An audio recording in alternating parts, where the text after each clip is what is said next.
Bonjour et bienvenue dans cette vidéo là où je veux vous parler de la deuxième attitude qu'il faut complètement éviter en 2024. Il y a beaucoup de choses qui se sont passées dans nos vies et ça, on n'en doute point. Mais l'une des choses que je veux vraiment faire ressortir, c'est le fait de ne pas rentrer dans la nouvelle année en donnant facilement son cœur à quelqu'un d'autre. Parce que vous savez, ça provoque ce qu'on appelle le gourmet précoce, ok? Et le fait de pouvoir avoir le cœur brisé, ok? Être rejeté par la personne que nous aimons, avant même de pouvoir trouver la personne idéale pour nous. Qu'est-ce que tu veux dire par là, Pasteur Esther? Je veux tout simplement encourager quelqu'un à être vraiment très sage dans le choix de son conjoint. Hier, je parlais avec quelqu'un et puis j'ai pu faire ressortir quelque chose que Dieu m'a enseigné récemment. Et ce qui est ressorti, c'est que on offre trop vite notre cœur aux gens.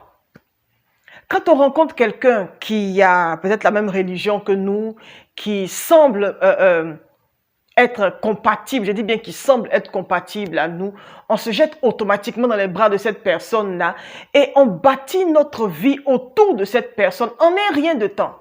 On bâtit nos projets, on bâtit notre avenir, on bâtit notre foyer, nos désirs, tout autour de cette personne-là. Et nous sommes surpris qu'au bout de quelques mois, les choses ne fonctionnent pas bien.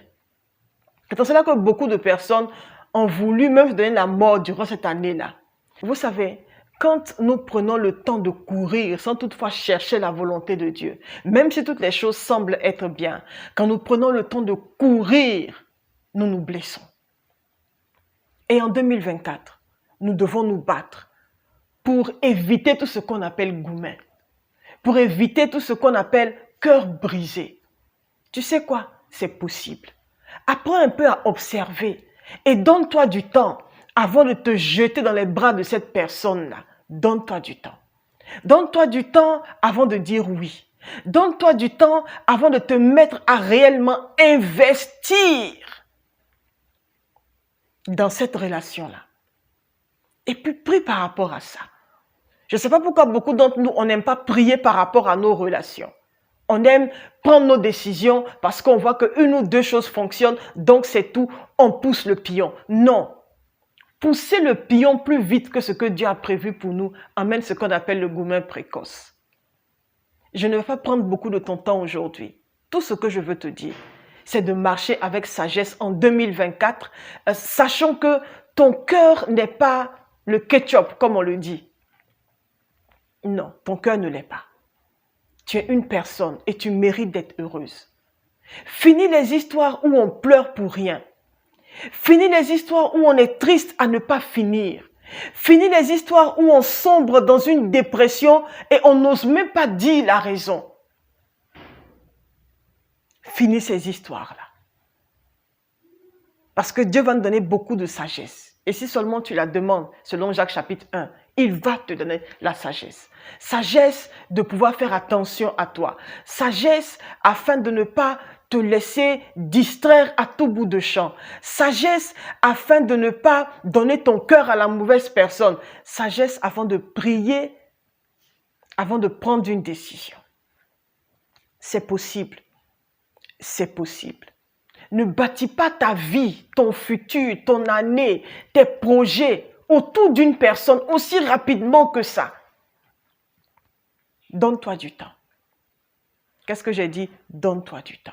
Et ma prière, c'est que 2024, nous marchions dans beaucoup plus de sagesse que nous avons marché en 2023. C'est ma prière pour toi. La deuxième des choses que je veux rapidement partager, c'est éviter de procrastiner. Procrastiner, c'est reporter, mettre à demain. Beaucoup de personnes ne voient pas leur vie avancer parce qu'ils remettent constamment à demain ce qu'ils doivent faire aujourd'hui. On doit prier aujourd'hui, on remet à demain. Lire sa Bible, on remet à demain. Appeler quelqu'un, on remet à demain. Bénir quelqu'un, on remet à demain. On remet pratiquement tout à demain.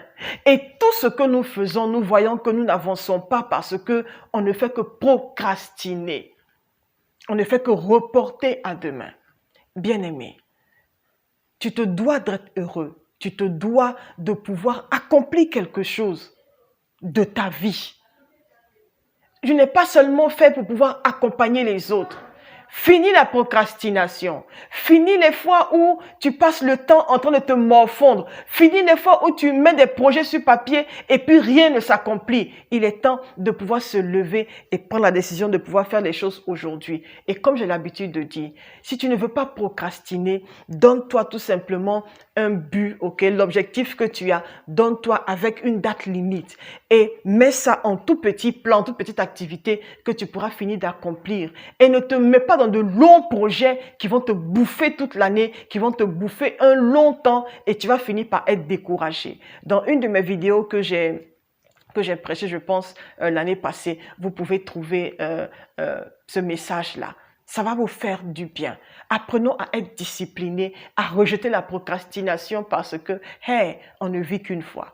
Et les années passent. Nous sommes en train de rentrer dans une nouvelle année. Et bientôt, beaucoup de choses avec nous va changer. Donc, prenons le temps de nous adapter, de courir, de mettre la procrastination de côté afin de pouvoir être quelqu'un qui va être une source de bénédiction pour plusieurs personnes. Et c'était moi. Que Dieu vous garde, qu'il vous bénisse. Je suis tout simplement Maria Esther. Que la grâce de Dieu continue d'être avec vous et que sa paix vous guide en tout ce que vous faites. Au nom de Jésus. Au revoir.